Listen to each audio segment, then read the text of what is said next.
Capítulo 7.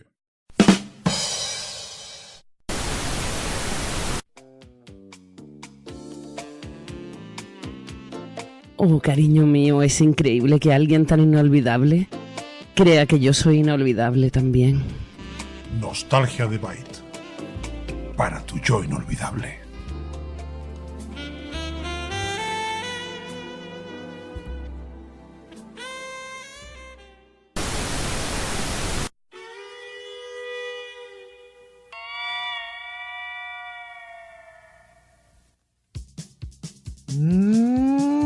Meltdown Downs, con radiación de frutas y un delicioso núcleo fundido. Su explosivo sabor te hará volar hasta China.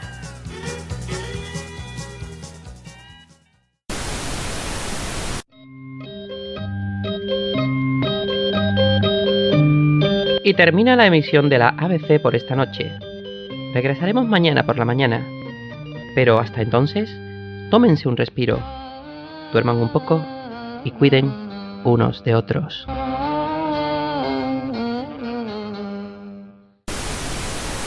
Y bueno, ¿por qué hemos empezado con esta programación televisiva?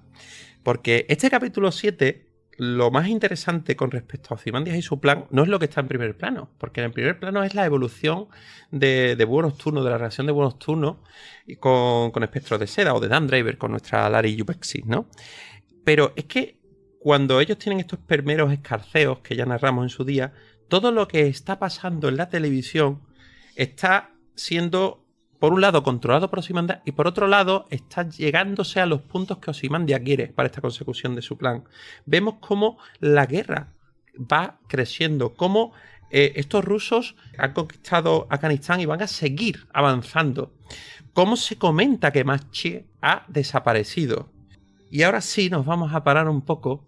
¿Qué significa nostalgia? ¿Qué significan los meltdown? ¿Qué quiere Ozymandias conseguir con esto? ¿Vale? Y es que, ¿qué es la nostalgia? La nostalgia es la añoranza del pasado. Sentir nostalgia puede llevarnos a su vez a navegar entre sentimientos de soledad. ¿Estás de acuerdo con esto, Bárbara? Sí. Es un sentimiento que no es normalmente positivo, ¿no? No, es la añoranza de algo que ya no se tiene, ¿no? Claro. ¿Qué añora aquí la gente? Nos está recordando nostalgia todo el rato. La gente ahora mismo está viviendo el temor a la guerra nuclear. Añora la paz que tenían antes. Quieren algo que los devuelva a la paz. Quieren no tener miedo por lo que va a pasar.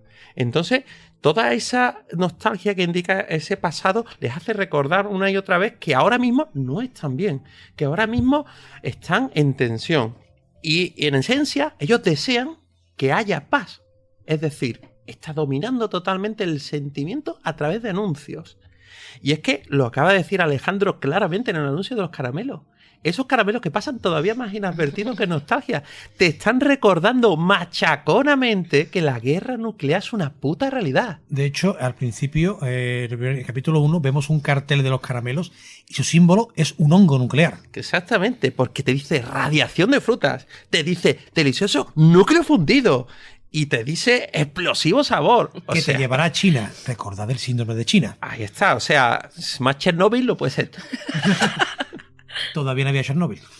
Y bueno, y esta carta de ajuste que yo he citado acaba a las 23:55, es decir, a 5 minutos de esas 12, que es lo que metafóricamente el reloj del juicio final, donde se daría ese final. Y es que, de alguna manera, vamos a ver que el plan de Ozymandias es adelantar. ¿Qué ha hecho Ozymandias en los anteriores episodios? Hizo que Manhattan se fuera. Si Ozymandias no hubiera hecho eso, esta situación no se hubiera dado hasta los 90. Lo vamos a ver más adelante. Pero él adelanta eso para tener un control de la narrativa de la televisión, para conseguir que la gente sienta lo que estamos diciendo que siente, para que después su plan tenga éxito. Adelanta 10 años la posible extinción humana. Bien, con respecto a lo que estábamos hablando de la programación de televisión, los anuncios, mientras están Dan Draver y la señorita Espectro de Seda están intentándolo, están trabajando en ello, vemos que en televisión hay un programa sobre Ozymandias en el que simplemente vemos al tipo haciendo unas piruetas, una exhibición para un tema benéfico. Dos cosas importantes con este pequeño programa. Primero, esto está sucediendo justo en el momento en el que están Búho Nocturno y Espectros de Seda haciendo el amor. Intentándolo. O intentándolo. Bueno, haciendo lo que se puede. Porque están en un sofá un poco estrecho. Dan Draper no tiene la máscara puesta y le cuesta trabajo. Bueno, lo importante es que en este momento vemos que Adrian está haciendo ejercicio tal y cual y está haciendo prácticamente un auténtico culto al cuerpo. Culto a su propio cuerpo.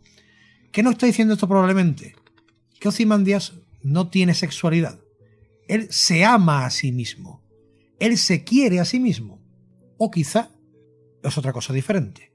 Y es que Ozymandias prefiere el pescado a la carne. A ver, repite. ¿O es la carne al pescado? Yo Nunca he entendido yo eso. No me ha quedado claro. ¿Tú Pero- lo ves claro Eso ahora? está en el cajón de la cal y la arena. Ah, vale. En el mismísimo cajón. No, yo ese lo desmentí, lo desmentí. La arena es la buena, la cara es la mala, pero bueno. Bueno, depende para qué. Si es para pintar paredes, no.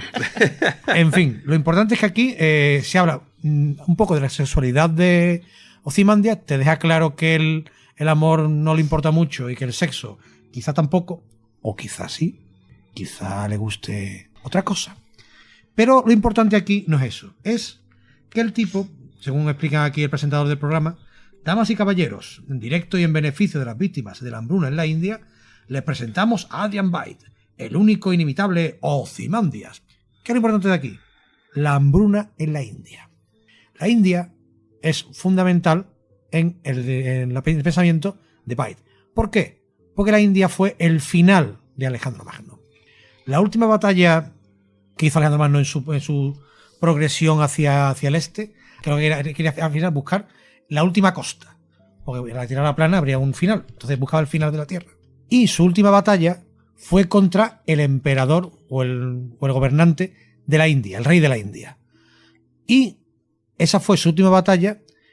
Y curiosamente sucedió allí en la India. De hecho fue prácticamente poco antes de su muerte. Y además el emperador indio, ¿con qué animales se luchó?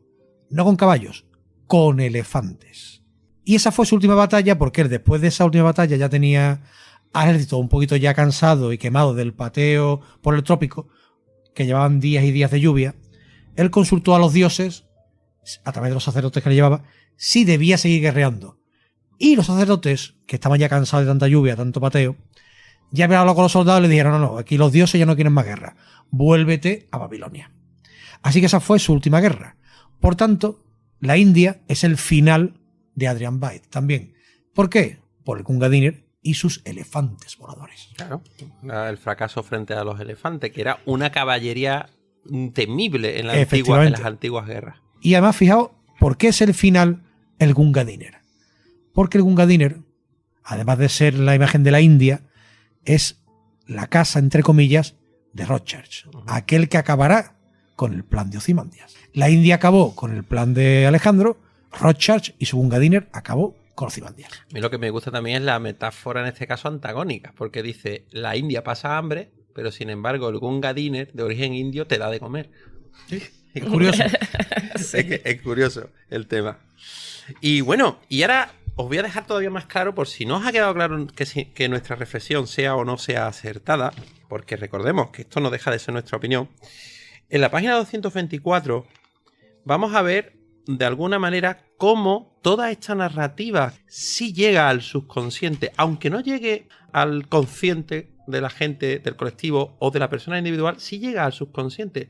Porque ¿qué sueña nuestro Dan Draper, que ha estado absorbiendo de manera indirecta toda esta programación? ¿Qué sueña? Sueña, primero, con deseos sexuales, porque es el problema y su relación incipiente con Laurie, lo que aquí le llena la cabeza. Pero, ¿qué pasa al final de ese sueño? Pasa un hongo nuclear que destruye y pierde la posibilidad de ser feliz. Teme porque ve que esa posibilidad es prácticamente algo que se da por sentado. Es decir, la publicidad de Veidt ha funcionado. Capítulo 8. Abrimos con nostalgia otra vez, ¿vale? O sea, tenemos ahora mismo metáforas totalmente visuales. Tenemos una especie de como Oscar, ingratitud para el personaje de Hollis Mason, y tenemos un bote de nostalgia para el personaje de Sally Jupiter, o Sally Jupiter, que era la primera espectro de seda. Por una metáfora visual te están diciendo que estos dos personajes sienten nostalgia de tiempos pasados porque su conversación ronda acerca de lo que hicieron sus continuadores. Otra vez deseando algo que ya no tienen y que tuvieron. Otra vez esa nostalgia como un potente sentimiento. Y bueno, que aquí tenemos otra vez más a nuestra increíble sesión simple del Cine Utopía. ¿Qué ponen esta noche, Alejandro? Ultimátum a la Tierra. Esa famosa película de invasiones alienígenas en la que se podía parar al invasor con una frase. Una famosa frase que después fue utilizada al mínimo en otras dos películas.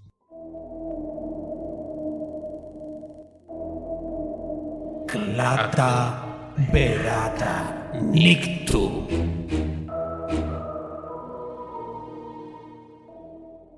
Y bueno, que de hecho esta película se ha versionado varias veces. La última con el infame Keanu Reeves, pero que viene a contar... Con infame resultado. Con infame resultado, pero que viene a contar evidentemente que una raza alienígena muy avanzada, mucho más avanzada de la Tierra, no viene a invadirnos como esas otras fábulas, sino que nos va a exterminar porque somos unos bárbaros y unos salvajes. La narrativa de esa película te viene a decir, os hemos estado observando, ¿vale? Y como no os hemos dado un plazo de tiempo y no mejoráis, os vamos a aniquilar. Y en la película, bueno, en el relato y en la película lo que viene a decir es que al final hay algunos elementos de la humanidad que hacen que finalmente estos alienígenas se apiaden del ser humano porque ven cosas positivas y cosas buenas. Aquí, ese marciano que le está dando o no la oportunidad a la humanidad, en este caso es Ozymandias y su plan. Aquí hay ya una pelea dialéctica entre los dos bandos de la prensa.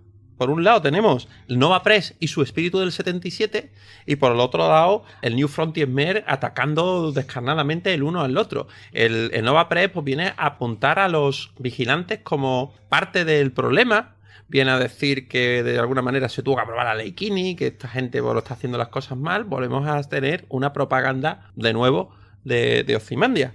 Y de nuevo el New Frontiersmen llega a conclusiones que se acercan mucho a la verdad. El tío, que es un extremista y que es un tío amarillista, empieza a ser... no es tonto del todo. Se va acercando a la verdad, pero después, claro, se va por los cerros de Úbeda y acaba teniendo unas conclusiones muy, muy chungueras. Bueno, aquí realmente es cuando nos acercamos a que el final del episodio 8 tenemos las cositas. Pero antes, el plan nos lo tiran a la cara. ¿A ti qué se te pasó por la cabeza cuando ves esa playa? ¿Es bárbara? O sea, la primera vez que tú ves ahí una especie de pareja en una relación incipiente, ella pintando una cosa muy rara en la playa, ¿a ti qué se te pasó por la cabeza la primera vez? Sí, pues no, la verdad que no... Tú dijiste, ¿esto qué coño viene, no? Viene esta cosa aquí, sí. Pero ahora sí, ahora ya entiendes que eso es otra cosa, que eso es la isla. La isla, sí, bueno. Esa es la isla de Marra de la que hablaba el comediante Amolo en el episodio 2. Esos son las personas que están desaparecidas, de las que nos ha hablado la propia televisión y que se ha citado. Este Mashia es este escritor de cómics y de relatos de terror, que además resulta que es el autor del cómic que lee nuestro infante Bernard en el título de prensa, y que aquí vemos que está acompañado de otra persona que ha desaparecido, que es una artista también muy afamada. Y vemos como, bueno, pintan lo que es un cuadro del calamar, que además están hablando sobre el calamar y dice ella, es una preciosidad, ojalá la mantengan refrigerada durante el viaje. Si se pudre, y dice Maxi, puf, hace bastante frío al sitio donde la llevan. Otro guiño a la Antártida. Claro, para la Antártida. Os lo hemos enseñado antes que en la Antártida hay una base de Adrian Byte. Guiño, guiño. Claro. Y bueno, aquí vemos como todo se va ya acelerando, ¿no? Y es que cuando ya cerras aquí este capítulo 8, vas a ver las tiras de prensa, ¿no? Del New Frontiersmen, cómo vemos y podemos leer no solo esos encabezamientos que nos vienen a soltar solo los eslóganes, es que esta vez nos dejan leer el artículo entero, ver las elucubraciones del tío. El honor es como los halcones, a veces debe ir encapuchado. Como este tío pues defiende, este Héctor Gottfried, que a mí me recordaba a Gordon Godfrey. Yo no sé si a lo mejor era un guiño por ahí. Gordon Godfrey era el de... Sí, el Gordon Godfrey es el personaje que hace el personaje principal de la época de Legends, de John Byrne y John Ostrander, que hace que se odie a los superhéroes. Exactamente. Es posible que haya un guiño ahí, claro. Pues, porque creo que es anterior a Esto es anterior a Legends. Posterior, ¿no? No, Watchmen es anterior a Legends. Pues entonces a lo mejor lo hicieron un guiño Puede a este. ser. Y bueno, y es que aquí pues va tirando, se va metiendo con el Nova Press. Aquí es donde el Nova Press dice, no, si a nosotros una honrada compañía de transporte es la que nos financia. Ya aquí te lo dicen claramente. Pyramid Transporte o Transportes Pyramid es la que financia el Nova Press. Es decir, Ozymandias controla el Nova Press. Y aquí todo este artículo pues es un poco ruido, es un poco ver la derecha, la izquierda, es un poco hablar ya de los temas que ya hemos visto, palpado. Pero es el último artículo que se va a la página 4 de ese New Frontierman del 31 de octubre del 85, un jueves, donde dice, desaparece un escritor. La lista de personas desaparecidas aumenta mientras la investigación se abandona.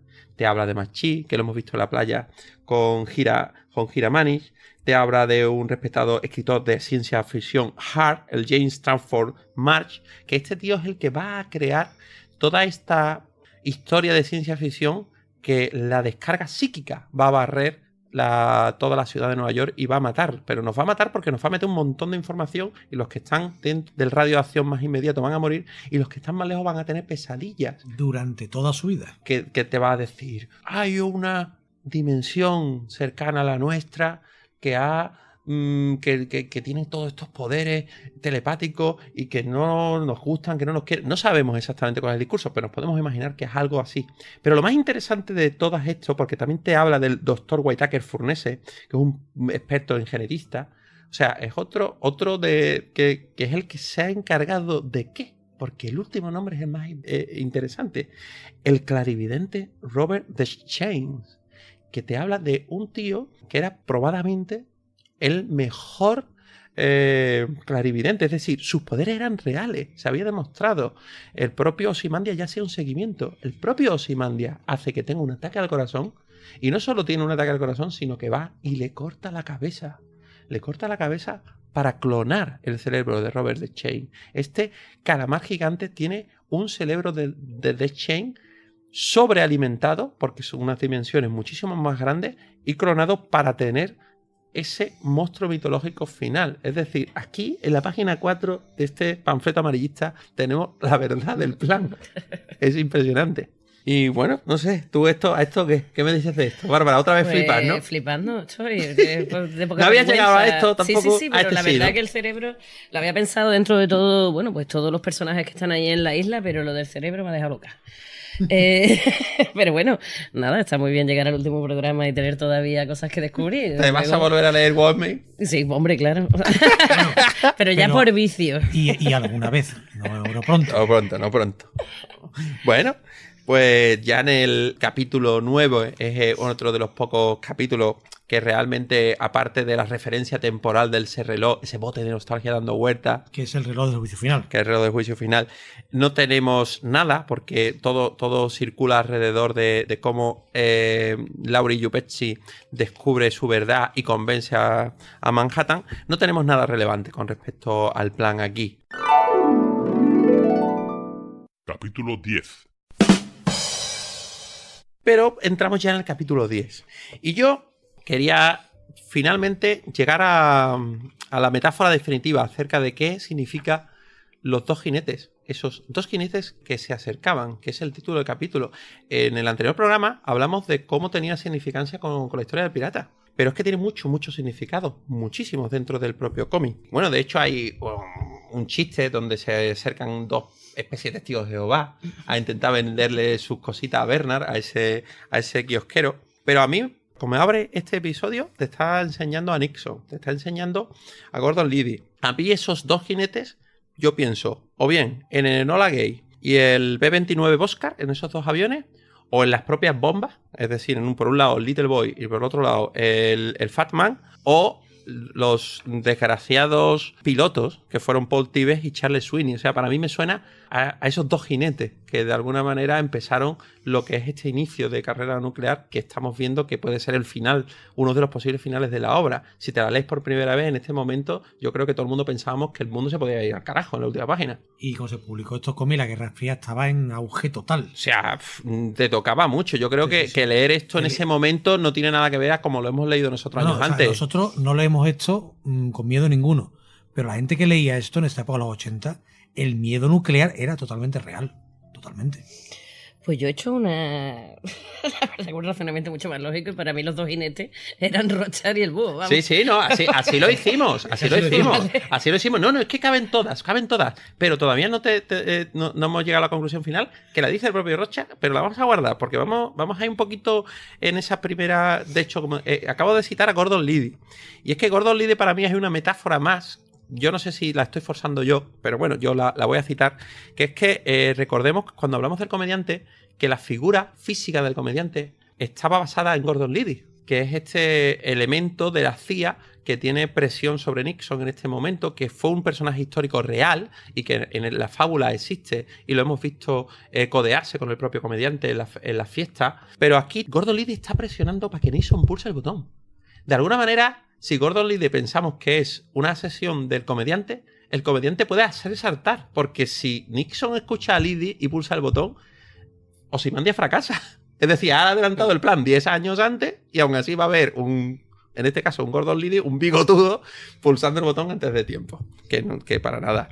Y bueno, aquí tenemos, por fin, vemos esa imagen muy potente que es la multipantalla. La multipantalla de Ozymandias. ¿Tenéis algo que hablar aquí? Aquí en la multipantalla vemos que el plan de Ozymandias se está haciendo, pero él piensa en el post-plan. ¿En qué pasará después?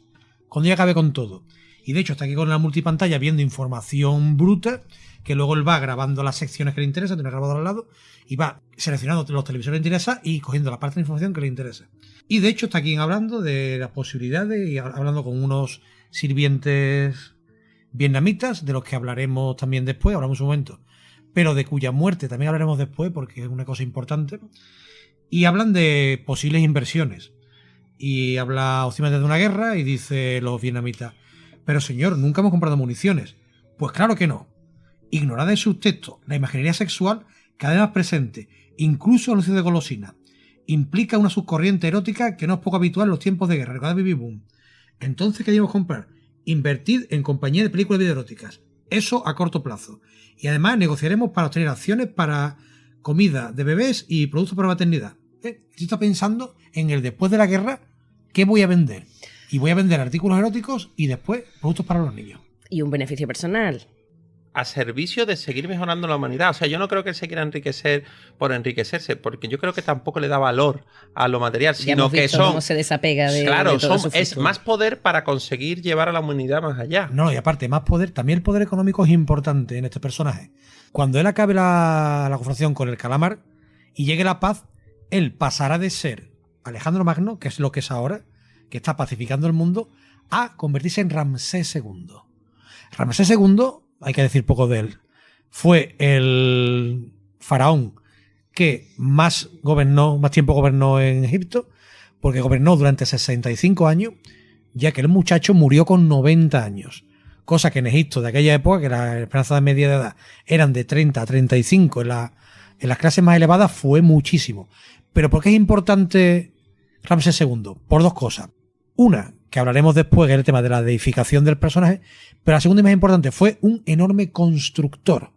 Elevó el nivel y la categoría de Egipto muy alto, con los templos de Abu Simbel, de Karnak, etc. O sea, fue un constructor que dignificó Egipto y la hizo aún más grande. Yo creo en parte que él quiere también recaudar mucho dinero para construir grandes obras faraónicas. Sí, bueno, de alguna manera voy a adelantar una reflexión que tenía para más adelante, pero que tiene mucho que ver ya con este razonamiento que estamos llevando a cabo, que es que Alejandro Magno, después de Alejandro Magno y de esa unificación, de esa pacificación, hubo un resurgir de las artes y de las ciencias. Ese periodo de paz hizo que la humanidad diera un paso adelante. Entonces, Ozymandias, su plan no acaba aquí cuando cerramos Watchmen. Su plan va más allá. Él quiere ser el precursor de que todo artista y todo científico que tenga ideas pueda llevarlas a cabo y él las va a financiar. Él va a llevar a la humanidad donde la humanidad pueda llegar. No olvidemos que Alejandro Magno fundó Alejandría, Claro. donde estaba la famosa Biblioteca de Alejandría. Entonces, él está fundando su propia biblioteca de Sí, Alejandría. es posible probar, aquí no lo dice, de que él después quisiera construir algo enorme para albergar cultura, saber, es probable, aquí no lo dice. Bueno, aquí como mínimo lo que está es expandiendo, ¿no?, todos esos tentáculos para llegar a lo que él considera que ¿no?, que va a ocurrir en un futuro, que va a ser mucho consumo de sexo y muchos bebés como resultado. Ujú. Tentáculos, nunca mejor dicho. Ahí está. Está Bien todo- traído, bien está todo traído. clavado. Pero bueno, lo que estamos pasando quizás por alto, por obvio, pero que quizás haga falta resaltar, es que nos está mostrando aquí la capacidad de ver el futuro. ¿Vale? Esa mente tan clara, ese método Bai que ha conseguido dominar su cuerpo y demás, y que es capaz de guiarse, y que en el arranque del próximo episodio nos va a decir de dónde viene y cómo se puede el cerebro humano preparar de manera que sea capaz de prever lo que está por venir. Y bueno, aquí se va descubriendo, gracias a la investigación de Rocha y de May, cómo se encargaron los asesinatos cuando encuentran a este tío bigotudo en uno de los bares. Cómo finalmente ellos llegan a visitar otra vez a Byte y ven la gráfica de la muerte, que es la consecución, la finalización de cómo hemos visto que el tío es capaz de prever. Es decir, la gráfica de la muerte de su despacho detalla cómo el final de la humanidad iba a ser a mediados de los 90. Y como ya adelanté antes, él lo ha adelantado 10 años para tener el control. Para que no haya nadie que pueda detonar eso. Es decir, a finales de los 90 hay muchas posibilidades de que muchos estados, personas con poder pudieran darle al botón. Yo lo voy a adelantar 10 años para tener controlado a los únicos dos que tienen botones. Es decir, en este momento que nos presenta solo hay dos botones. Rusia y América. De alguna manera, él controla quién tiene el poder. A lo mejor en los 90 podía haber 10 botones. Es mucho más difícil de controlar. Vemos como deja una anotación Adrián que dice que se va a Karnak. Claro. Karnak, ¿por qué es importante? ¿Por qué le llama Karnak a su base antártica? Porque Karnak es el templo dedicado a Amon-Ra. Y Amon-Ra es el dios principal en Egipto en la época de Ramsés II y también de Alejandro. De hecho, a Alejandro, cuando conquista Egipto, lo denominan como hijo de Amon-Ra. Y por eso él va al templo de Karnak, porque él, como Alejandro, se considera hijo de Amon-Ra.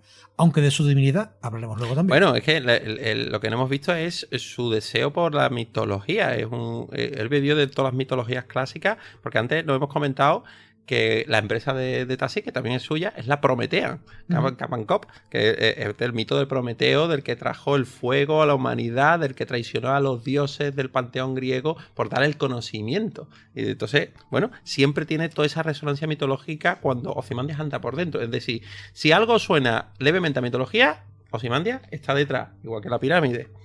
Y bueno, finalmente vamos a tener la acepción más clara a este título de este episodio, de este capítulo número 10.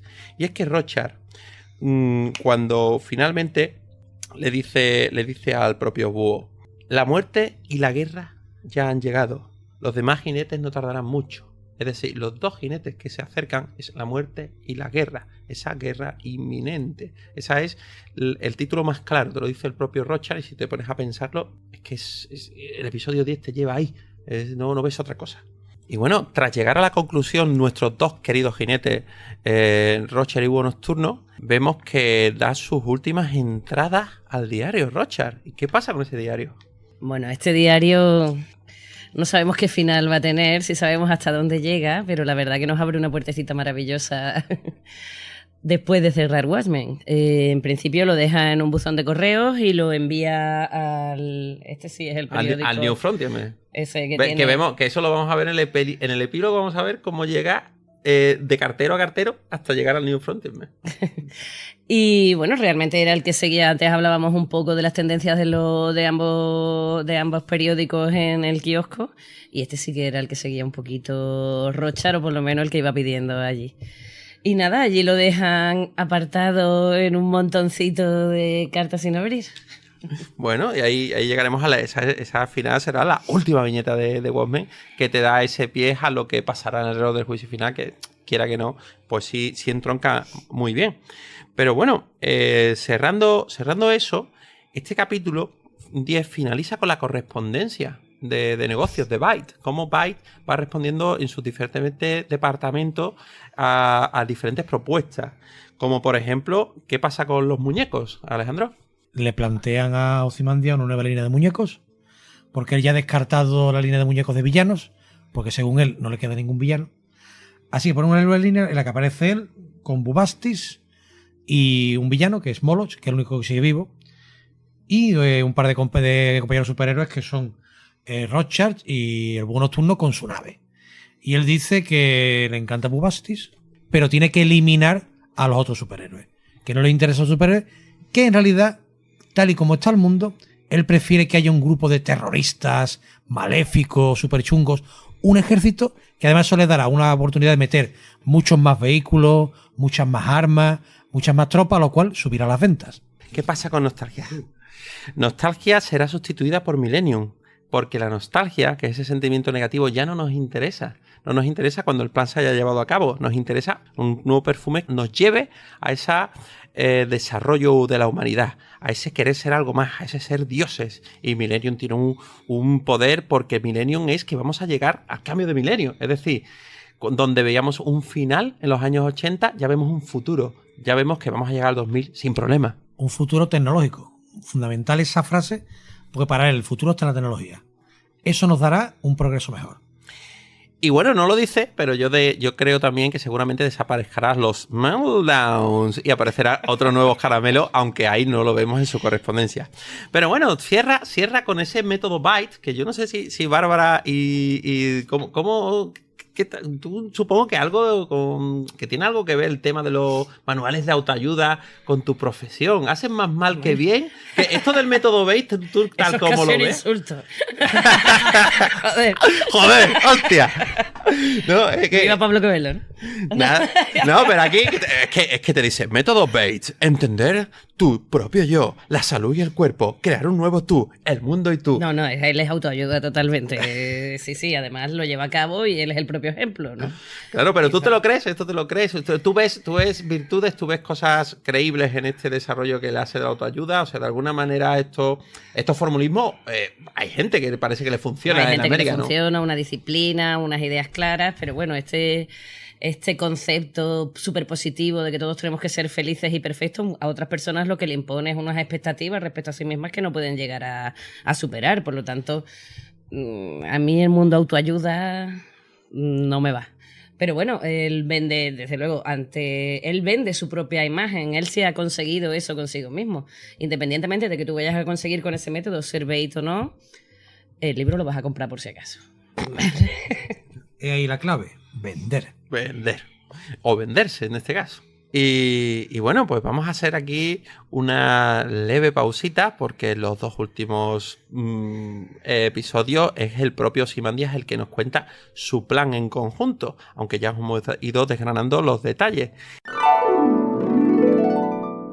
Capítulo 11. Aquí el propio Adrian Byte nos hace referencia a esta técnica que él ha desarrollado de prever el futuro, y nos habla de Burroughs y cómo su técnica de narrativa de recorte le ayudaba a entrelazar diferentes ideas. Te habla de cómo el chamanismo podría ser incluso anterior a eso. Esa mente preclara que él tiene ha conseguido entrenarla de tal manera que coja muchos retazos de información diferentes e incluso subconscientemente las una en una información veraz. Y evidentemente, como ya hemos visto durante toda la obra, Adrian Byte es un científico y usa también el método científico. Es decir, aquí ya él ha desarrollado durante 30 años esa habilidad. Es decir, él desarrolló la habilidad, la planificó, la puso a prueba y la contrastó. Y se demostró cierta. ¿Por qué? Porque es rico. Y recordemos que él entregó el dinero que había heredado y partió de cero. Si él ha conseguido ser rico es porque su habilidad preclara es exitosa. Eso ya es un hecho en la obra. Es el método Byte. No olvides comprar su libro. Correcto. Y bueno, aquí hay un interludios a nuestra queridísima esquina y nuestros personajes, y hay otra metáfora más al nudo gordiano. Es que no se nos presenta esta pareja de homosexuales. Otra vez queda ahí que si Adrian Veidt es o no homosexual, pero tenemos esta pareja de chicas donde la rubia le entrega a la taxista un libro que se llama Nudos, y la taxista lo rompe. Otra vez la metáfora de romper el nudo gordiano. Aquí sí se ve claramente como otra vez más lo que ya hemos citado antes. Después de la gran era de paz de Alejandro, vendría el renacer de las ciencias y las artes. ¿Y qué más deberemos saber de Alejandro ya a estas alturas? Bueno, ¿Alejandro?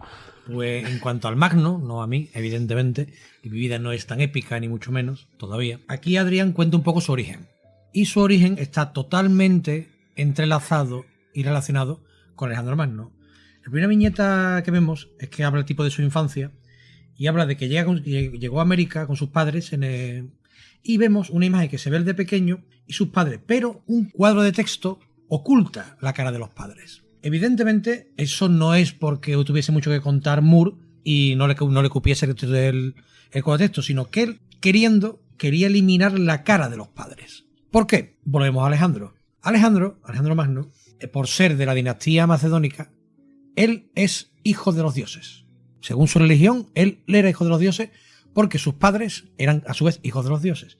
Pero más aún, en la mitología se contaba que la madre de Alejandro, cuando Alejandro fue concebido, ella le contaba que ella notó, después de tener relaciones con Filipo, que es el padre, notó como si una fuerza eléctrica, un rayo, llegase de alguna parte y le sacudiera. Y eso fue la noche en que Alejandro fue concebido. Y ella siempre contaba que su padre, el padre de Alejandro, no fue Filipo II, fue el propio Zeus. Y eso es algo que siempre tuvo Alejandro en la cabeza de ostras. Yo soy en realidad hijo de los dioses. Y eso es importante porque Adrian, recuerdo que en el programa anterior hablamos de un personaje que se considera más allá del bien y del mal, por encima de la humanidad, como un dios entre comillas, que era Rorschach. Hablamos de otro dios que era dios por los poderes que tenía, que es el Doctor Manhattan. Pero aquí vamos a hablar de un tercer dios. Y es el tercer dios que es Ozymandias, que es el dios que traerá la paz a la tierra y por ello se convertirá en inmortal. Porque una de las cosas que hemos dicho antes que quería hacer Ozymandias, al traer la paz mundial, era también hacer un desarrollo y un crecimiento a la manera que hizo Ramsés II. En cuanto al tema de los dioses, también es importante que Ramsés II fue, a diferencia de sus predecesores, él se consideraba dios en vida. Sus antecesores consideraban que con su muerte se convertían en dioses. Ramsés II se consideraba que en el momento en el que él había nacido de dioses, él era un dios. Y era dios en vida, no dios en la muerte. Y eso en parte también es lo que quiere hacer Ozymandias, convertirse en un dios en la vida. El dios de la paz, el dios de la riqueza, el dios de la cultura, el dios de la felicidad, el dios de la prosperidad. Por lo tanto, aquí tenemos una persona que aspira a ser dios. Dos que ya lo son, bueno, uno que se considera dios, Rorschach, y uno que lo es por sus poderes, que es Manhattan, y uno que aspira a la inmortalidad siendo dios. Bueno, de hecho, el propio Ozymandias se pregunta, a la vez que se preguntaba a Alejandro, ¿cuál fue el motivo de tal precocidad? ¿No? Y él mismo no encuentra respuesta, porque sus padres no eran ninguna lumbrera. Claro, pero eso es lo que pasa también con Alejandro. Su padre Filipo tampoco, o sea, era poderoso, era un estratega, pero tampoco era un lumbreras. De hecho, Alejandro, curiosamente, desde muy pequeño, tuvo que superarse continuamente a sí mismo. ¿Por qué? Primero, Alejandro era el segundo hijo de Filipo. Filipo tuvo un primer hijo, que llamó Filipo, de hecho, como él, que, como si no lo sabéis, en la antigüedad, normalmente cuando había un gobernante, un rey, un emperador, lo que fuera, su primogénito era el destinado a llevarse el manto y el poder. El segundo hijo, pues no, el segundo hijo tendría otro cargo, tendría algo de poder. De hecho, incluso en la propia Edad Media, el segundo hijo iba para la iglesia, pero siempre el primogénito era el heredero de todo. En el caso de Alejandro, era el segundo, por tanto no estaba destinado a ser rey, como su padre, y además él de pequeño no era de constitución fuerte. Él era, de hecho, de constitución un poco débil. Su padre siempre decía que hay que ver qué débil eres, qué torpe eres, es muy poco fuerte, y lo presionaba muchísimo. Y él pensaba que, al no ser más fuerte que nadie, tenía que ser el mejor en algo. Y demostró serlo con el intelecto. ¿por qué finalmente gobernó Alejandro y no su hermano Filipo cuando murió el Filipo padre, Filipo II, asesinado? ¿Por qué Alejandro gobernó? Porque su hermano Filipo, a pesar de ser primogénito y de ser el del sucesor, tenía una discapacidad mental. Y eso hizo que finalmente Alejandro consiguiese el trono. Fijaos. Bueno, y aquí una de las frases que más me gusta, que más define, es cuando Ozymandias va narrando poco a poco su vida y cómo después poco a poco va desarrollando el plan frente a Dan Draver y frente a Rorschach. Cómo él narra incluso esos encuentros, es el único encuentro en el que de alguna manera muestra algo de derrotismo con respecto al comediante. Cómo él ve ese crime buster. Todo esto ya lo hemos visto en multitud de ocasiones, pero claro, ahora te lo está contando él. Lo está contando él bajo su punto de vista directo. Aquí ya no estamos hablando de interpretaciones de segundos personajes, estamos hablando de su interpretación. Te desarrolla el por qué hace lo que hace y te dice que él nunca más va a enfrentarse a ningún obstáculo bajo las condiciones de nadie. Él va a enfrentarse, aunque sea en el terreno de otro, se va a enfrentar bajo sus condiciones. Y bueno, Bárbara, que este episodio que te retrotrae a ti antes de ver la entrevista final, ¿no? Bueno, antes de la entrevista final, la verdad que la primera lectura es la gran sorpresa, indudablemente. No lo esperábamos. Hombre, indudablemente el paralelismo que acaba de hacer Alejandro, ¿no? Respecto a su relación con Alejandro Magno y luego con Ramsés. Pero yo creo que es un hombre que asume en un momento determinado una gran responsabilidad, ¿vale? Y sí que debe considerarse la única persona que puede hacerlo, ¿no? Y al final la meta es tan amplia, tan grande, que sí que puedo pensar que yo no sé si llegaría a ser un dios, ¿sabes? Pues que la palabra dios es un poco grande, pero sí que por lo menos se siente la única persona de este mundo y más allá, porque Manhattan también se lo quita de en medio, que puede superar o que puede barrer este problema, ¿no? Yo aquí quería interrumpirte porque creo que tú misma acabas de dar con un dato que es Manhattan. Es decir, es la única cosa que yo creo que Ozymandias no contempla y que, como vemos, podía quizás haber hablado con esa persona. Esa persona que yo decía antes que no existía, la que no podía hablar de este gran plan. Yo creo que Manhattan lo hubiera escuchado, porque ya hemos hablado que Manhattan no tiene esa empatía humana. Manhattan hubiera visto la verdad del plan, no hubiera tenido en cuenta esas vidas. De hecho, el propio Manhattan aprende el valor de la vida durante el transcurso de Watchmen. Entonces, ese Ozymandias de hace 15 años, de hace 10, podía haber hablado de Manhattan, de este plan, y seguramente Manhattan podía haberlo entendido y podía haber discutido con él. Pero también hablamos de un Manhattan que también, ¿hasta qué punto ese Manhattan es ya Manhattan o sigue siendo Manhattan que recuerda a John Osterman? Recordemos que al principio, hablamos del programa anterior, el tipo intentaba por todos los medios ser intentaba ser por todos los medios lo más humano posible. Es posible que en ese momento todavía Manhattan no concibiese que tantas muertes fueran positivas. Así que posiblemente él tuviese la duda de, hostia, ¿se lo cuento o no se lo cuento? Pero él era consciente de que si alguien podía parar su plan, era el Doctor Manhattan.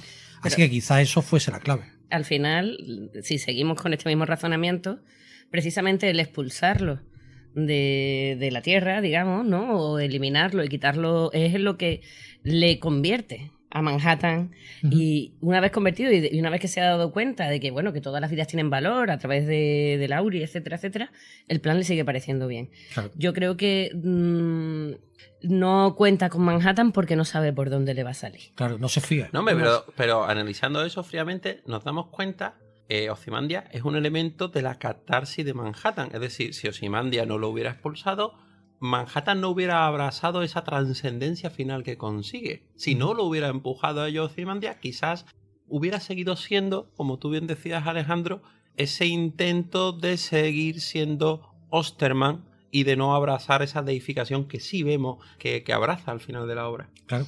O sea, la diferencia es que Ozymandias no ve el futuro. Manhattan sí lo ve. Sí. Entonces él tiene que actuar, dice, me fío de Manhattan, no me fío, y es normal que no se fíe. Porque si Manhattan se entera del plan y no lo comparte, el plan se acaba. Además se acaba con un fácil. Fácil. En este capítulo también vemos una cosa, un suceso, que la verdad yo de nunca he entendido. siempre me ha parecido algo gratuito, un poco extraño, nunca lo he entendido. Y es ahora que estamos analizando esto cuando he podido entender por fin qué ha pasado. Cuando hemos dicho que está contando su origen, Adrian Veidt se lo está contando a sus sirvientes filipinos, filipinos vietnamitas, y diréis, y al final veis que está hablando, los tipos no reaccionan porque los tipos están muertos, ya que Adrian se los ha matado, los ha envenenado y los ha matado. Claro, yo siempre he pensado, ¿por qué los mata? Qué tontería, qué muerte más gratuita, ¿por qué? Si además se ve incluso en una entrevista anterior o posterior, en la anterior posterior se ve que son sus amigos, son sus colegas. Entonces no se entiende. Sí, que quizá quieran cubrir el plan, pero tampoco se entiende mucho eso. Si nos fijamos en la historia de Alejandro, volvemos otra vez a Alejandro, queda claro por qué mata a esos sirvientes.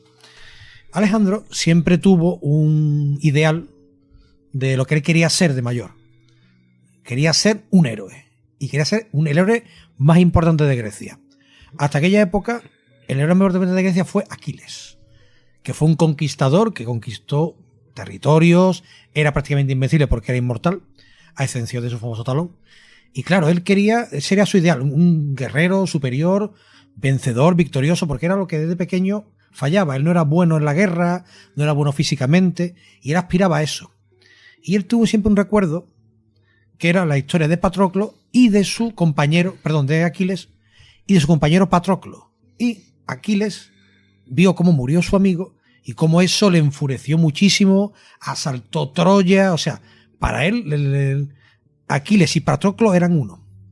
Y en el caso de Alejandro, evidentemente no fue forzado, fue por la vida, él también tuvo un amigo de muy pequeño que era Efesión. Y también le sucedió a Alejandro lo mismo que a Aquiles. Tuvo que ver la muerte de su amigo y cómo su amigo Efesión murió en sus brazos. Así que Adrián dijo, Aquiles vio la muerte de su amigo en su última batalla, prácticamente. Alejandro, lo mismo. Su última batalla trajo la muerte de Efesión. Él dijo, en mi última batalla tiene que morir mi mejor amigo. Por eso mata a los vietnamitas, creo yo, para emular ser todavía más parecido a Alejandro. Estoy de acuerdo contigo, pero no al 100%. Es decir, me parece muy acertada tu reflexión por el hecho de que yo creo que es en parte por abandonar o por huir o en este caso voy a decir que él sea totalmente pragmático. Es decir, él ha matado a un montón de gente. Ya hemos hablado de la posibilidad de que este detalle le asolara, le hiciera perder el sueño, que ha tardado muchos años en acabar de decidirse a llevar a cabo el plan. Pero todos esos 3 millones de gente no tienen cara, no tienen nombre, no tienen a lo mejor para él cierta empatía. Pero como tú bien dices, estos 3 sí. De alguna manera es como decir, yo voy a sacrificar a 3 millones de personas, hermanos, padres, hijos, primos, vecinos. Yo voy a sacrificar gente que me importa. Porque yo también necesito pasar por ese drama que me haga crecer como persona, claro, como va a crecer la humanidad. Yo tengo que formar parte de la humanidad y por tanto yo tengo que sacrificar algo que me importa. A su vez, como también sacrifica a Bubastis. A Bubastis, como para también sentir lo que sintió a Alejandro con la muerte de Bucéfalo en esa famosa última batalla, que se le supuso una depresión brutal para Alejandro, perder a su caballo. Pues para él también sacrificó a su Bubastis. Con respecto a lo de las muertes, también es importante tener una cosa importante con respecto a las muertes, y es que las muertes, las 3 millones, nos pueden parecer gratuitas, pero vemos que no lo son. A pesar de eso, a Alejandro le pasó algo parecido. Alejandro siempre quiso intentar conquistar con la palabra, con acuerdos, siempre ofrecía acuerdos. De hecho, cuando él empezó la conquista de Persia, de Babilonia, él, antes de llegar a una ciudad, él mandaba un mensajero. Y a la ciudad le proponía un pacto. Les decía, tenéis 2 opciones. Os podéis rendir y abrirme las puertas, y yo a cambio os doy democracia, a la manera de Atenas, curiosamente, en Macedonia no lo había, pero le ofrecía una democracia tipo ateniense, y además no tendréis que pagar más tributos, porque pagaban muchos tributos a Darío, el rey persa. Esa es una opción, dice. Y la segunda opción, si esta nos convence, os hago lo que a Tebas. ¿Qué le hizo Alejandro a Tebas? Alejandro, cuando ascendió al trono después de la muerte, del asesinato de su padre Filipo, que ahí Nunca quedó claro quién fue, pero tiene toda la pinta de que la madre de Alejandro estaba detrás. Porque sí, Filipo tenía un tercer hijo que además fuese con una mujer macedonia, porque la madre de Alejandro no era de Macedonia, posiblemente el tercer hijo quitase a Alejandro de la sucesión. Pero bueno, el caso es que murió Filipo y él llegó a ser rey. Claro, en ese momento todavía era joven y las ciudades-estado griegas, Esparta, Atenas, Tebas, no tenían muy claro si ese tipo iba a ser tan fuerte y tan importante como Filipo o podían quitárselo de en medio fácilmente. Así que se rebelaron contra él. Y en ese momento Alejandro pensó y dijo, vamos a ver, ¿cuál es la ciudad-estado más débil? Era Tebas y también era más cercana. Así que llegó a Tebas, la conquistó y cuando la conquistó, directamente entró a la ciudad, la arrasó hasta los cimientos, mató a miles de personas y a los que no mató, los esclavizó. ¿Y eso para qué? Para que quedase claro que la opción era o la rendición o Tebas. Así que Alejandro, a pesar de que no era amigo de matar indiscriminadamente, sabía que eso era un mal necesario. Y el mal necesario de Tebas es el mal necesario también de Nueva York. Claro, el mal necesario de Ozymandias es la cuestión del número. Es decir, 10.000 personas hubieran sido necesarios para que el mundo creyera la mentira. 100.000 personas hubieran todavía suscitado dudas. A lo mejor sí, pero 3 millones de seres, incluso los rusos, que a priori eran nuestros enemigos, prestos firmaron o propusieron firmar la paz. Es decir, 3 millones de personas, sí es un número lo suficientemente absurdo para que todo el mundo crea en la gran mentira. Y para que todo el mundo piense que le puede tocar a él. Hombre, 3 millones de personas. Yo creo que cuando se tiene esta filosofía de lo práctico, de lo utilitario, porque una pregunta, ¿consideráis que Ozymandias es un héroe o un villano? Yo creo que incluso se puede estar por encima de eso, porque, como bien ha dicho él no tiene enemigos. O sea, no sé, es que él no se está enfrentando a nadie, concretamente. Se está enfrentando a un problema irresoluble, es de lo que estamos hablando toda la noche.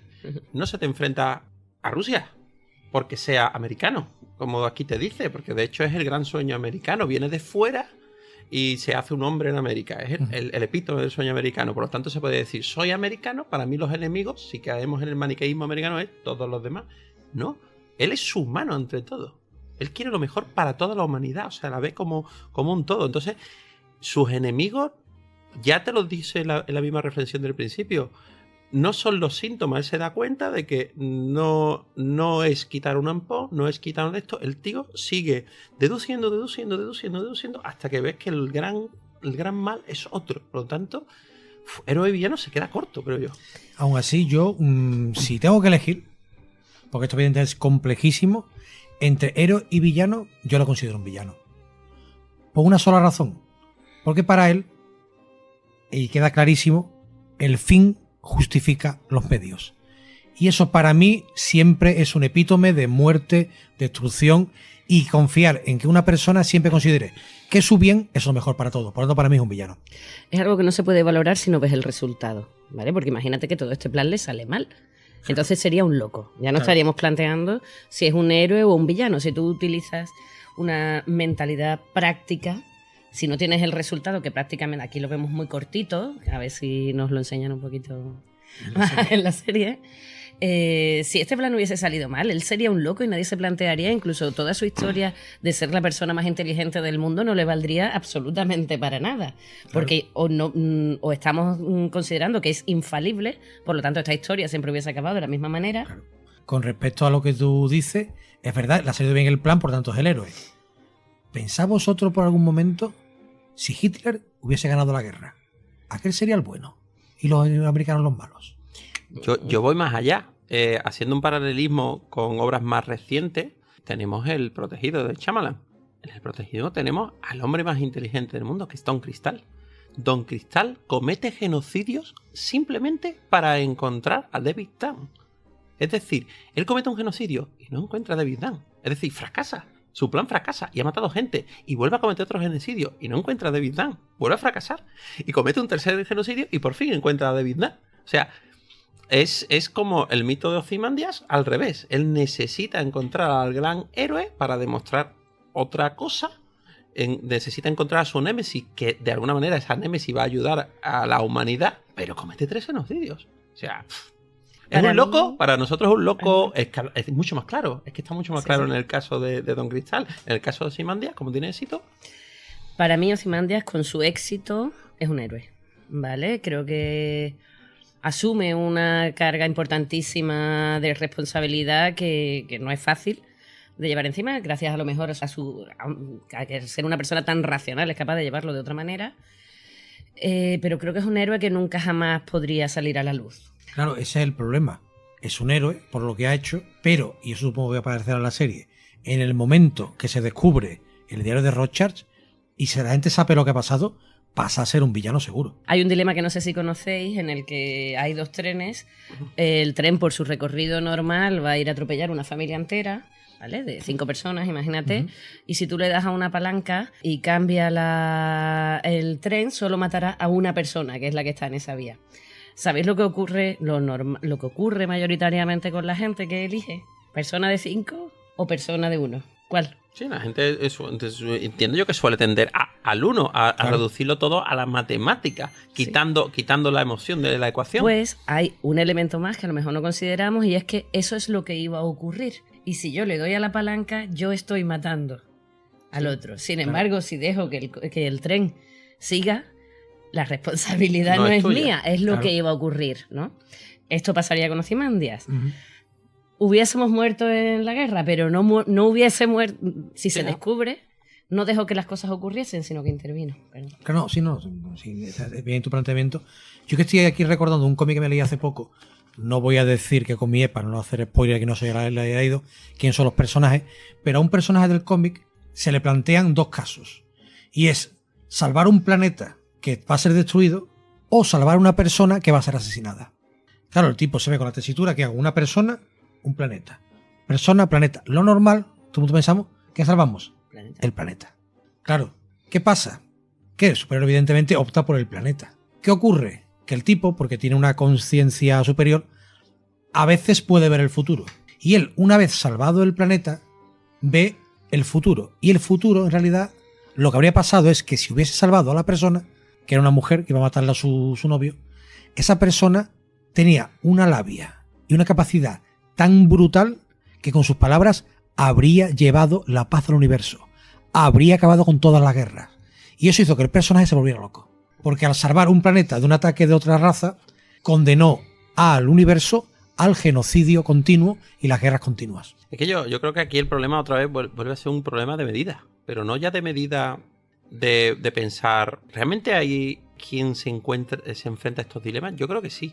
Yo creo que incluso todos nosotros podemos enfrentar nuestros dilemas. Lo que pasa es que nos engañamos incluso diariamente para no afrontar problemas. La gente huye del conflicto, rehuye de tomar decisiones importantes hasta el punto de no buscar el cambio, preveyendo siempre que el cambio va a ser peor.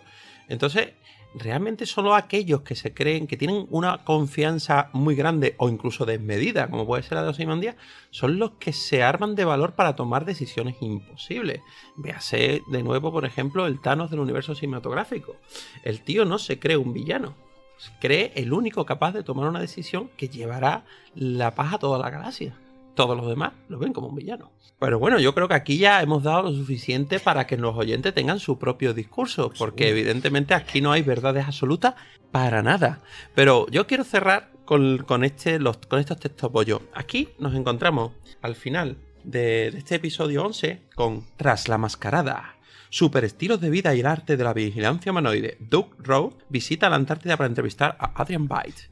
Y aquí sí te diría yo que aquí sí hay algún apunte de ese posible homoerotismo, porque queda claro por el tono de la entrevista cómo Doug Rowe le da la carne del pescado y cómo le hace ojitos a Veidt. Y por el estilo con el que está la entrevista escrito, daría pie, quizás, seguramente, a que después de la entrevista el propio Veidt se dejara amar por este Doug Rowe. O por lo menos eso me da a mí pie a entender un poco el estilo con el que está escrito y cómo hace las descripciones de la perfección apolínea del cuerpo de Veidt. Pero lo más interesante, después de hablarnos durante toda la entrevista su manera de ver el mundo, otra vez intentando explicarnos de otra manera más para ahondar en la psique de Veidt, es el final, es el cierre de esta entrevista. Es lo que otra vez más te da todas las claves, una vez más, en otro contexto diferente, de Byte y su plan. Y recordemos que esta entrevista es hace años, aunque esté aquí montada, no es una entrevista de ahora, es una entrevista del 75, es decir, 10 años antes del plan. Y la última parte es... Para terminar, a menudo la prensa se refiere a usted como el hombre más listo del mundo. Otra vez esa pregunta. ¿Es eso cierto y le molesta en algún sentido? Ahí es donde está la pregunta interesante. ¿Le molesta en algún sentido? No, eso no es cierto, pero es muy halagador y no me importa lo más mínimo. Si alguien quiere considerarme el hombre más elegante del mundo, eso también me parece bien. Risas. No me importa ser el hombre más listo del mundo.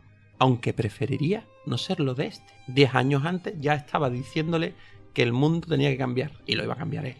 Pero que no, quizás no es el plan que él quería para sí mismo. O sea, ojalá no fuese yo quien lo tuviese que hacer. Sí, de alguna manera, fíjate tú, la frase esta que le acabas de decir, de que nadie discutiera que hubiera otro igual, de que nadie dijera de que era uno de los hombres más listos del mundo, no. La frase que lo acompaña durante toda la obra es el más. Hasta tal punto que él se lo cree. Volvemos otra vez a lo mismo. Está solo ahí arriba. No hay nadie igual de listo que él que pueda asumir la responsabilidad ni tan siquiera discutir el plan. Por lo tanto, lo que tú dices, él tiene que apechugar con las consecuencias porque no hay otro igual. Son todos seres únicos al final que lo que pueblan esta gran fábula. Capítulo 12.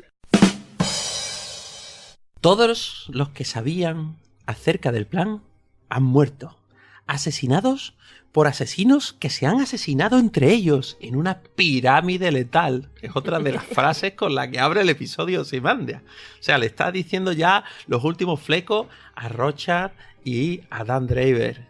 Sí, Rochard y Dan Draper. ¿Por qué? Escuchad los últimos programas y entenderéis por qué los citamos así. Y es que no se lo creen. Rochard y Dan Draper no se creen el plan. Se lo acabas de contar entero. Claro. Y uno dice, está loco. Fíjate tú que el más cuerdo, supuestamente el más cuerdo, que es Dan Draper, le dice a Rochard, no, está loco, todo lo que estás contando no se puede creer. Pero a priori el más loco, que es Rochard, se lo cree. Totalmente. Lo está viendo y le está diciendo, no, Dan, no lo ves en sus ojos, lo ha hecho, quita a Bubastis, que necesito pegarte de guantadas. Claro, pero Adrian Veidt no envió de opereta. Antes de que llegaran ellos, ya habíamos usado el botón. Claro, y te lo dices, que es genial. Es uno de los giros y uno de los homenajes al pulp más clásico donde el típico villano le da tiempo al héroe de turno para que le saque sus planes. Ya vimos como la única posibilidad de deshacer su plan fue que el asesino realmente tuviera éxito. A partir de ahí, él ya sabía que era imparable. Todo esto que hemos estado viendo, como ya hemos visto al final del episodio 11, esto ya ha petado. Claro. Si de hecho hemos abierto este episodio 12 y lo que vemos es pulpo, y vemos esa esquina. Y miles de muertos. Vimos miles de muertos. Vemos el Crystal Nash aquí, lo que tú dices, el Pale Horse. Y ahora es cuando decimos, ¿qué significa Pale Horse? ¿Qué es este grupo de música? ¿Qué es el jinete pálido? Bueno, no es el jinete pálido, es el caballo pálido. O el caballo pálido. Que es uno de los 4 jinetes del apocalipsis. Claro, entendemos que es la muerte, el más poderoso de todos ellos. O sea, de alguna manera, otra vez, una referencia metafórica muy potente. El jinete más grande de los 4, la muerte, aquí está perenne. Y bueno, aquí ya, pues, realmente el plan ya está contado, el plan ya se ha llevado a cabo, el plan es todo un éxito. Los diferentes personajes tienen que asumir el éxito. Para lo que es el crecimiento del propio Ozymandias, sí hay un leve crecimiento más. Hay una incógnita que él tenía como una especie de juego para sí mismo. Él se preguntaba, ¿seré tan rápido como para parar una bala? Y después de lo que él cree haber derrotado al dios, de haber derrotado a Manhattan, aunque se estuviera equivocando, para él, la más nimia de sus antagonistas, le pega un tiro. Lo coge con la guardia baja a bocajarro. Y él, pues, al final, se demuestra a sí mismo que también era capaz de parar una bala. O sea, parece una chorrada, parece una sobrada, pero para nada lo es. De alguna manera es una evolución más del personaje, sabiéndose ya vencedor absoluto. Y aunque el propio Manhattan le demuestra que no es así, y le demuestra que el primer truco que aprendió era a recomponerse después de perder su campo intrínseco, aún así, como veis en la viñeta de la página 396, él no va a intentar contraatacar. Sabe que no puede vencer al Manhattan físicamente. Ya ha sacado su truco final. Pero va por el mando a distancia. ¿Tiene ganas de ver la tele? Sí, tiene ganas de ver la tele. Sus teles. Sus teles, todas sus teles. El tío alcanza el puto mando a distancia y le pega al botón. Y es cuando vemos el epítome aquí final del plan. Cuando ven toda la noticia, miles de muertos, tal, y vemos que al final Gorbachov ve la luz, todos esas hostilidades, se retiran de Afganistán, gran confusión, inminente cumbre de Ginebra, poner fin a la guerra, fin de la guerra, y lo dice ahí, se ve Ozymandias llorando, dice, lo he conseguido. ¡Lo he conseguido! Pero vamos a ver, que no hace falta gritar, hombre. Y lo más importante, ¿qué vemos detrás de Ozymandias? La imagen, el cuadro del nudo gordiano. Recordad el mito. Quien sea capaz de romper el nudo y separar el carro se convertirá en el emperador de toda Persia. Y él ha sido ahora se convierte en el emperador de toda la humanidad. Y fíjate que él aún así sigue sin darle valor a Rothschild. Él no le da valor a Rothschild. Dice que Rothschild no lo va a escuchar nadie. Dice que nada. Pero sin embargo, Manhattan, como ya hablamos en el episodio pasado, sí, seguramente porque ya esté recuperando esa capacidad de ver el futuro, elimina a Rothschild. Elimina a Rothschild porque entiende que el plan de Ozymandias tiene que perpetuarse en el tiempo y por lo tanto elimina ese cabo suelto que el propio Ozymandias no se ha dignado a eliminar. Pero tampoco Manhattan elimina ese diario del que ya hemos citado antes. Es que aquí se podría pensar, no, él elimina a Rothschild porque habrá visto el futuro y dice, no, porque ya lo vio. No lo pudo ver. ¿Sabéis por qué? Ahora mismo Manhattan está afectado por los taquiones. No está pensando como piensan finalmente Manhattan. Está, como dijimos en el programa anterior, un poquito colocado, un poquito flipando, un poco extraño, y no está pensando tan fríamente como piensa siempre. Así que ahí sí directamente el tipo dice, voy a acabar con él para que esto no se acabe. Si hubiese visto el futuro, sabría que se acaba. Así que yo creo que aquí actúa de una forma impetuosa. Sí, yo aquí la verdad que me parece, como has dicho algo, que es cerrar el cabo suelto que queda por ahí. Lo ha visto claro, ha visto el resultado en las pantallas, ve que el plan ha funcionado. Bárbara, ¿tú crees que acaba bien?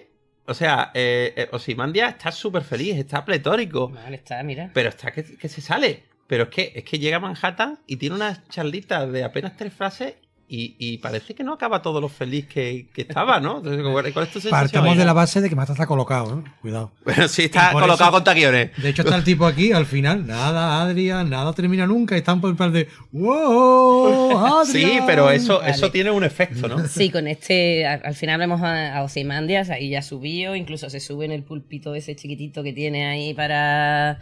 Sí. Que parece casi... Bueno, sí, parece Dios, es una de las representaciones. Sí, es una representación muy real, ¿no? Está haciendo una representación de un dios egipcio. Y sí que viene Manhattan a decirle, bueno, que esto ha salido bien, pero que no tiene por qué ser el final. Y sí que tiene que ver con... Bueno, lo hablábamos al principio del poema de Ozymandias, que al final el tema sí que es la decadencia continua y cíclica de los imperios. Por lo tanto...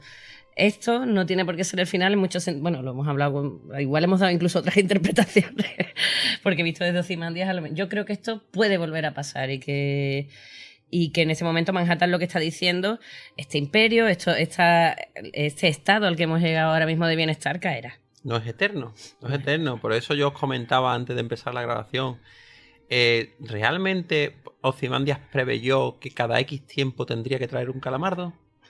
Porque a lo mejor, sí, evidentemente, el plan ha funcionado. Eso es innegable. Pero ¿durante cuánto tiempo? Claro, ahí queda la cosa de...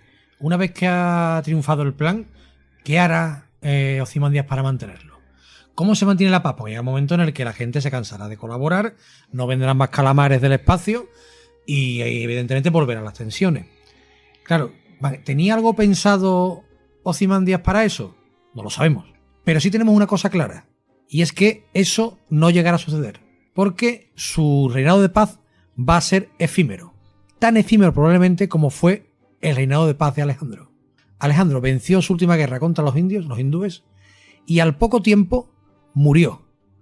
Y en el momento en que murió, como él en su lecho de muerte no designó un sucesor, sus generales se mataron entre ellos y destrozaron y despiciaron todo el imperio. Así que, igual que Alejandro, lo mismo le pasará a Adrian Veidt. Su plan de paz mundial le va a durar muy, muy poco. Bueno, eso es lo que Alejandro quiere creer. Aquí yo creo que la obra te da pie a que cada uno creáis lo que queráis, ¿eh? Alejandro es pesimista. No, yo me baso en el mito de Alejandro. Toda la vida de Adrian Byte está pensada como el mito de Alejandro. Y su muerte supuso la ruptura de su imperio. Aquí en el caso, probablemente los papeles de Rothschild supongan la destrucción de la paz de Ozymandias. O simplemente la propia muerte en un futuro de Byte y que nadie pueda continuar con los planes cíclicos, por ejemplo. De hecho, en cuanto a lo de la muerte de Byte, algo veremos en el reloj de juicio final. Yo creo que después de un esfuerzo tan grande como el que ha hecho Ozymandias, igual no sé por qué no podría llegar a controlar a ese periódico que tiene esa información de Rothschild, ¿sabes? En un momento determinado.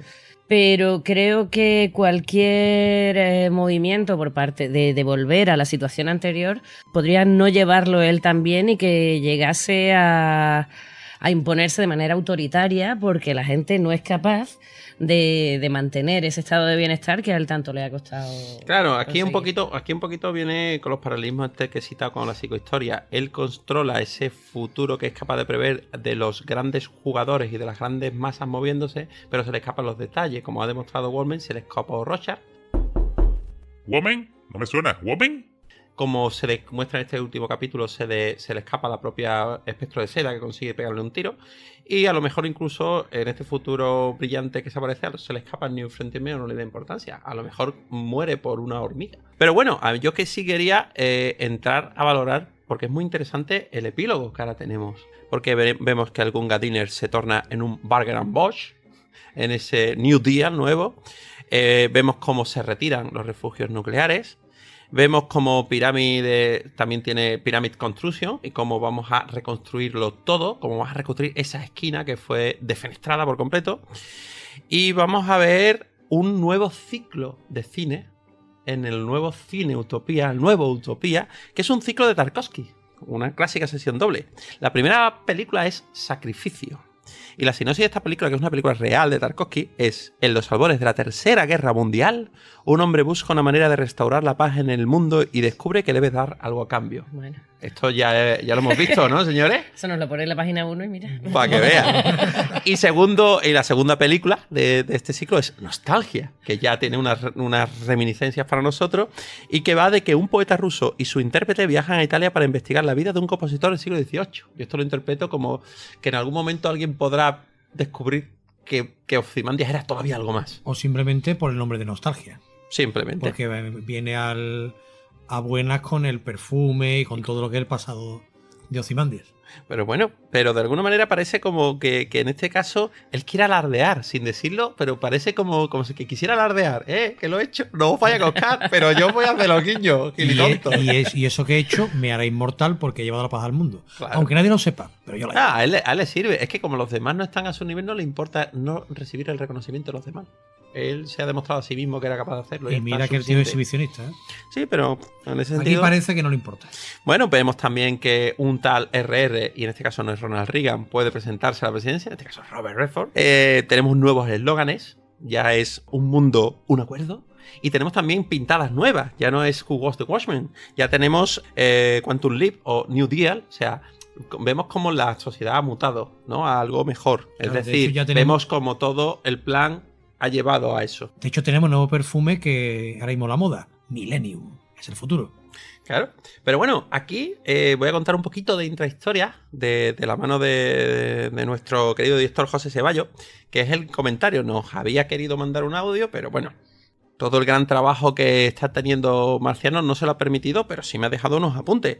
Y es que con su editor y demás en ese momento, que era Len Wein, de Alan Moore, Len Wein le hizo ver que ese final no era original, que ese uso desmedido del calamar y tal, pues se había extraído en este caso de Architects of Fear, que era un episodio de Outer Limits. Y Alan Moore así lo reconocía, pero que no iba a cambiar el final. Len Wein le intentó hacer cambiar de idea, intentó que inventara otra cosa que no se pareciera tanto a una referencia que no databa de mucho tiempo y que por lo tanto podía ser de esto, pero Moore simplemente no solo decidía que esa era su historia, que así tenía que acabar y que así era, sino que encima hace un homenaje. Y es que en la página 406 él no esconde la referencia. Porque el señor Moore es mucho de yo y mis huevos. Claro. Como podéis saber. Entonces dice, y ahora más emociones navideñas con la visita de esta noche. Llegará más allá del límite. Y entonces en la propia televisión, donde esta especie de residencia de ancianos, Sally, pues te está poniendo en la televisión pues ese episodio de Other Limits, aunque en las traducciones españolas a veces pues se pierde la referencia clara. Y aún así se demostró a posteriori que la referencia no era de Other Limits, sino que provenía a su vez de una obra 4 años antecedente a Other Limits y que era también de cómics. Y es que nos podemos retrotraer a Invasion from Outer Space, publicado en Tales of Suspense número 2, que aunque en aquel entonces no se acreditaba en los cómics, todos los entendidos del mundillo creen claramente que era una obra de Jack Kirby y intentado por Christopher Ruhl y que seguramente era guionizada por Stan Lee. Y ya exponían esta idea. O sea que al final no es una idea que se copiara de la televisión, sino que la televisión lo volvió a copiar del cómic. Y bueno, vamos a hacer una última pausa y nada, os vamos a entretener ya muy poquito porque os vamos a destacar una vez más Ozymandias, que sí creemos que es un buen Before Watchmen, de hecho de los mejores, y también un poquito más Minutemen, porque al final no nos hemos parado nunca a introducir mucho los Minutemen y también queremos destacar la obra, pero esto va a ser cortito. Decían que aquella casa estaba encantada.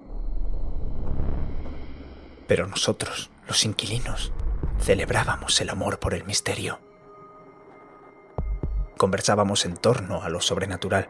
Compartíamos enigmas y lecturas, esperando que, alguna noche, pudiésemos vislumbrar, asombrados, una presencia etérea, escuchar un ruido de procedencia inexplicable, contemplar el movimiento de algún objeto o el deambular de una luz fatua.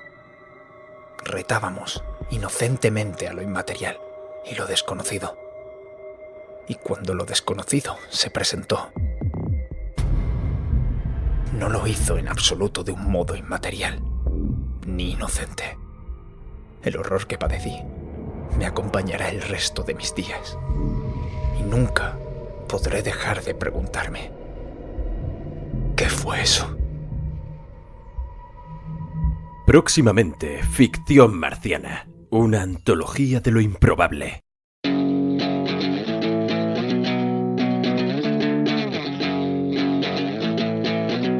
Escucha Mundo Mundial. El concurso eliminatorio multitemático donde vences si convences. Historia, ciencia, música, deportes y por supuesto cine y televisión. Entra en la red marciana y suscríbete a Mundo Mundial. Y bueno, finalmente estamos ya en el final del análisis de la obra original. Esperemos que, bueno, para mí con que llegue esta serie a la mitad de la complejidad y de la profundidad de Watchmen, a la mitad nada más, y yo me doy por contento, porque llegar a esta obra magna para mí lo veo imposible. Si llega a la mitad, cógete un piedro bien gordo y pégale boca como si fuera mañana, ¿eh? Por eso yo creo que la serie no va a llegar ni a la 4ª parte.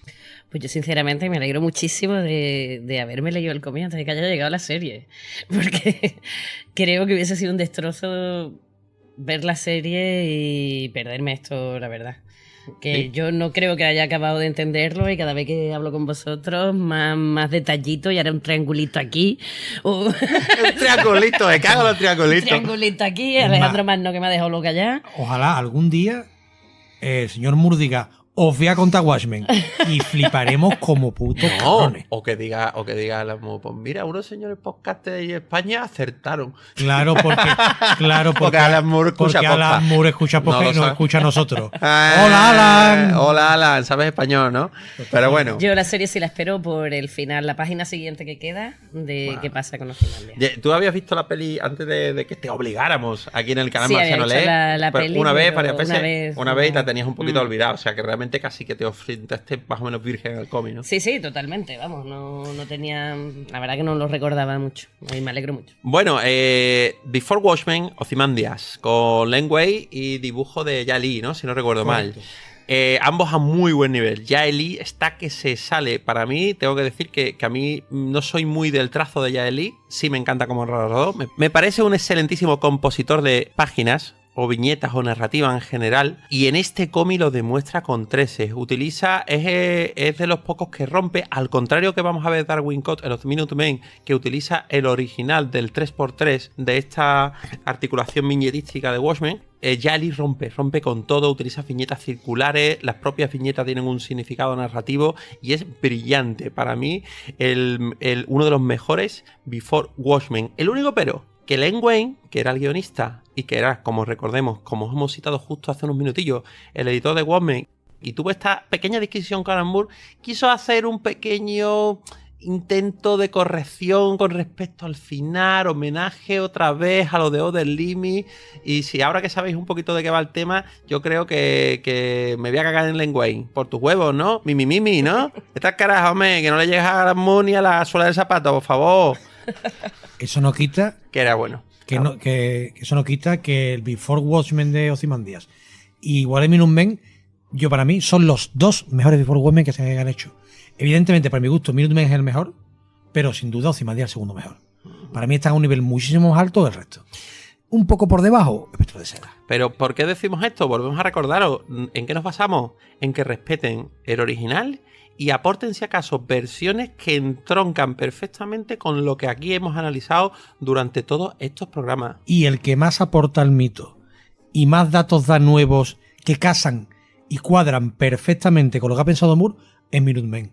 Porque de hecho los Minutemen aquí salen muy poco, se hacen pequeñas referencias, pero leo los Minutemen, por favor leedlo, porque veréis una cantidad de detalles riquísima que encajan perfectamente con aquello que pensó Alan Moore. Que los tuvo los personajes, los tenía ahí un poco, eran digamos lo que rodeaba al comediante y a Espectro de Seda la primera, pero es que el mundo de los Minutemen, tal y como lo cuenta Darwin Cook, son magníficos. Sí, bueno, y recordemos que aparte de esperarlos en el coleccionable, el cual no recomendamos desde aquí, no compréis el coleccionable. Tenemos los Before Watchmen sacados en tomo, y el tomo de Minutemen no solo incluye el Minutemen, sino incluye el Dollar Bill, que tampoco está nada mal, es una sola de grapa hecho, americana. Es de los números sueltos el mejor.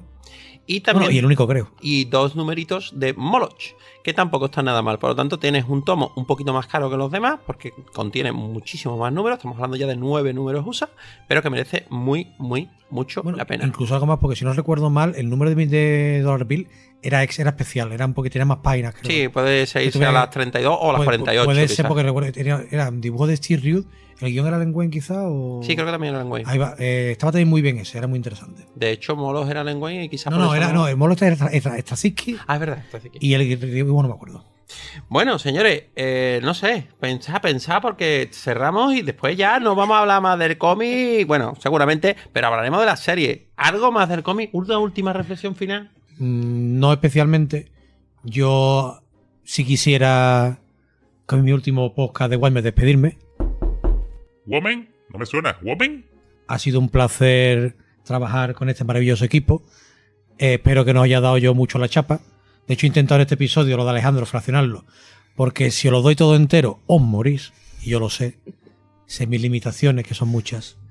Y sobre todo, más que nada, darle la bienvenida a Samuel Valdera, que es el que va a acompañar a este dúo magnífico en los próximos podcasts. Y seguro que os van a encantar, porque van a ser unos programas dinámicos, divertidos, y no habrá plastas como las mías. Disfrutadlo. Te vamos a echar de menos, hombre. No lo queréis vosotros.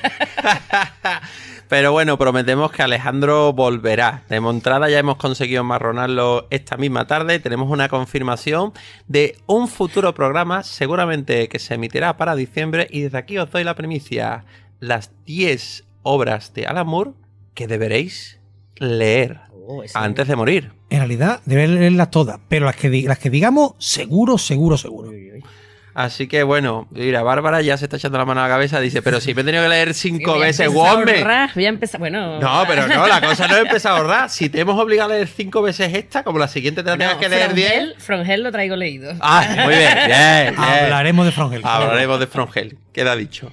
Así que aquí nos despedimos de Watchmen, el original, del autor que no debe ser nombrado, pero que nosotros nombramos siempre con alegría, Alan Moore, del gran David Gibbons, y por un siempre olvidado John Higgins, que yo desde aquí voy a hacer un último apunte. ¿A quién leñes puñetas, repámpanos, se le ha ocurrido editar Watchmen en blanco y negro. El color de Higgins tiene mucha significancia. Eliminar el color no ayuda a la comprensión de la obra. El color es un personaje en esta historia. Y no estamos hablando ahora mismo aquí de racimo, señores, no confundamos. Así que no compréis el blanco y negro, por favor. Otro saca cuartos más. ¡Ay, ay! Comprad cualquier edición en color, incluso la de coleccionable si queréis, en color, por favor. Así que hasta luego. Hasta luego. Adiós.